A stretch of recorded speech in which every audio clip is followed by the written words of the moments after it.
Аяғы көгерген, кіндігі ашық, масқара. Актриса Жұлдыз Абдукаримованың видеосы желіні шулатты.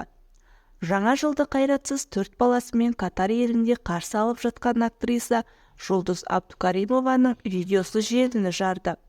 Теңіздің бір тілімі және мен деп жазба қалдырып, жағажайда демалып жатқан Жұлдыздың видеосына 60 мыңға жуық адам лайк басып, 4 мың адам әртүрлі пікір білдіріпті.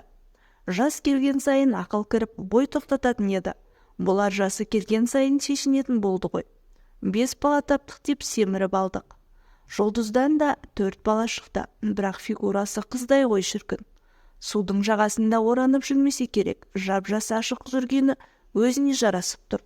Дұрыс, қайрат басқалармен көңіл көтеріп жүргенде Жұлдыз неге жабырқауы тиіс? Жүрсін, көрсін, қыдырсын. Ата-енесінен ұялмай ма? Аяғы көгеріп кетіпті.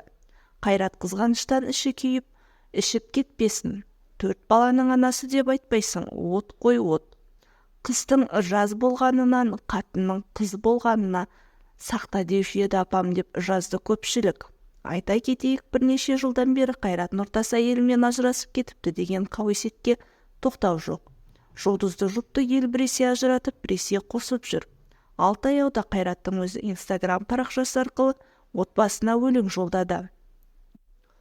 Отбасым ол асқары арманымның, әрбір атқан арайлы таңдарымның.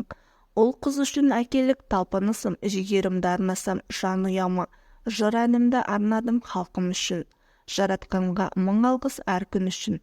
Жұлдыз жақында келем, күт мені деп жазды әнші.